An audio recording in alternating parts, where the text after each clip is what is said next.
Hi, my name is Mandy Brazier. Welcome to the first installment of how to write a book, I guess. I have a website. You can find me at mandybrazier.com. It's where I blog about writing and my life and pretty much anything else that comes to my mind. So I also cover what's going on in my book and the steps that I've tried to take to get my book done, which it's not yet. And also, that's what we're going to cover here. I am just a mom that lives in Utah, and I have no writing credentials. I did not go to college to be a writer. I graduated from high school. I did not write in my newspaper. I did not submit anything as far as my writing went, and I actually didn't know I wanted to be a writer until about 3 years ago. So it's never too late.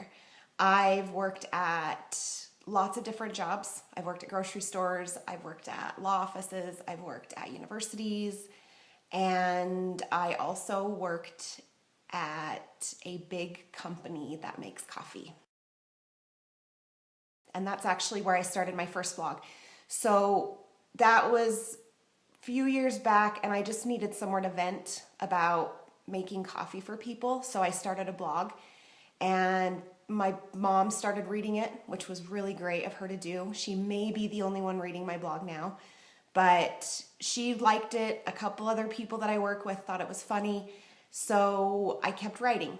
And then I decided I wanted to put some of my stuff into a book, and that's kind of how last year my whole idea of writing a book came about, which is just beyond a huge project. So, and really when I started it, my biggest thing was I just wanted to get published. I wanted to be a published author. I didn't think about all the time and the energy and everything else that went into writing a book. So that's what I want to cover here, is all the shit that goes into actually writing a book.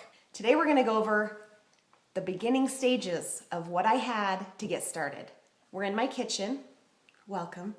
This is where I drink a lot of coffee, and I do make food, and I also drink a lot of wine, which I haven't started yet because right now, it's actually noon. So I actually could start drinking wine, which I might do in the next few moments. So when I first got started, I did not have my own computer. So I asked for a computer / laptop / whatever we could afford for Christmas, and I received a Chromebook. This is what I use to write on. Maybe you have something worse, maybe you have something better. It's a device. You don't need to have the best right now. I can write on this. The downfall is I need internet all the time with this son of a bitch, so it wouldn't be my first suggestion, but to get started, it is a very economical way to have a laptop. Next tip for writing when you're getting started is start a blog. I have a blog. I also had a different blog that actually had a different name when I first started writing about working with people who want coffee. And that blog was on Blogspot, and the .com of it was already taken by someone else. So when I decided to get serious about my writing, I needed to come up with a really catchy name that I could use to draw people to my website, and I just decided to use my name, which is neither catchy nor is drawing a lot of people. It bugs me sometimes because it seems really like I'm full of myself, which I'm totally not.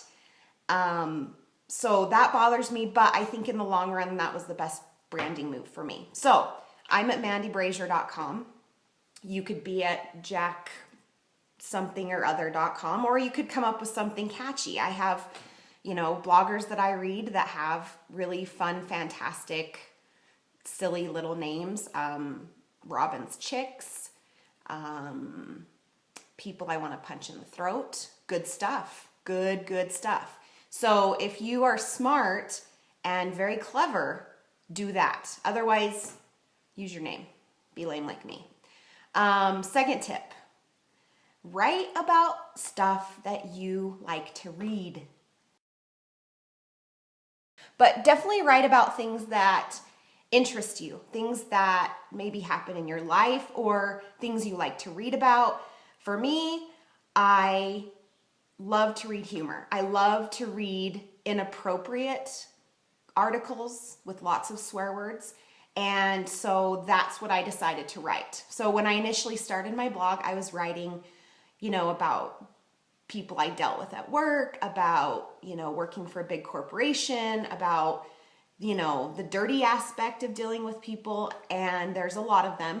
And I threw in fuck and shit and all kinds of other things because that, for me, makes it funny. I also like really self-deprecating humor. So people that are, similar to my writing, they're, unsure of themselves. They make fun of themselves. They make fun of their lifestyle. I do that a lot because I find humor in that kind of stuff. And I hope that other people do too.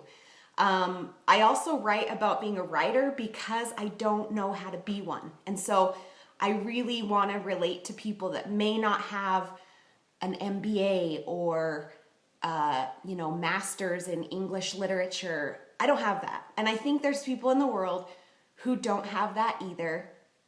And they want to write a book. So here we are. Let's do that.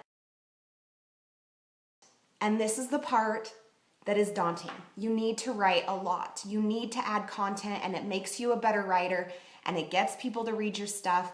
And even if it's just your mom, which it was for me for a long time, that's someone reading your stuff, and you're getting practice at what you're doing. You need to build your own platform. Nobody is going to do it for you. The publishing company won't do it for you. If you self-publish, you're going to end up doing it down the road anyway. Start now. Build your platform. Write for other blogs. Set up a Twitter account. Get your blog going. Have your Facebook page. Here's another thing about the Facebook page. You can do a business page and a separate page. I tried that. It is a lot of work, and it's fucking annoying because the people who really love you, your sister, your mom, your best friend, they follow both pages. They get 2 updates in their feed. They don't want to see 2 updates. They only need 1. I use my personal as my business as well. That's what I do. I do what you want. I only like running 1 Facebook page. So you have your Facebook page, you have your blog, you have your Twitter account.